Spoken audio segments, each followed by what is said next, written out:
There were once a little brother and a little sister who loved each other with all their hearts.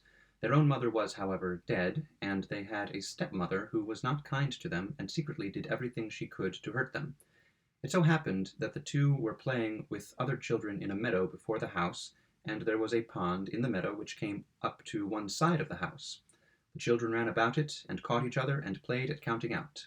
Anka banka let me live, and I to thee my bird will give. The little bird for straw shall seek, the straw I'll give to the cow to eat. The pretty cow shall give me milk, the milk I'll to the baker take.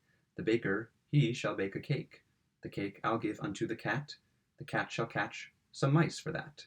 The mice I'll hang up in the smoke, and then you'll see the snow. They stood in a circle while they played this, and the one to whom the word snow fell had to run away, and all the others ran after him and caught him. As they were running about so merrily, the stepmother watched them from the window and grew angry. And as she understood arts of witchcraft, she bewitched them both, and changed the little brother into a fish, and the little sister into a lamb. Then the fish swam here and there about the pond, and was very sad. And the lambkin walked up and down the meadow, and was miserable, and could not eat or touch one blade of grass. Thus passed a long time, and then strangers came as visitors to the castle. The false stepmother thought, "This is a good opportunity," and called the cook, and said to him, "Go and fetch the lamb from the meadow, and kill it. We have nothing else for the visitors." Then the cook went away and got the lamb, and took it into the kitchen, and tied its feet, and all this it bore patiently.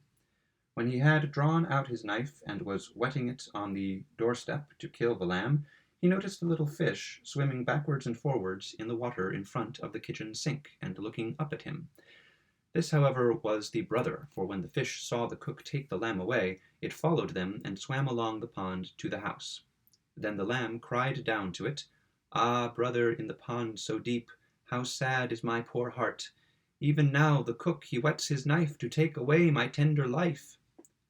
The little fish answered, "Ah, little sister, up on high, how sad is my poor heart, while in this pond I lie, while in thee this pond I lie."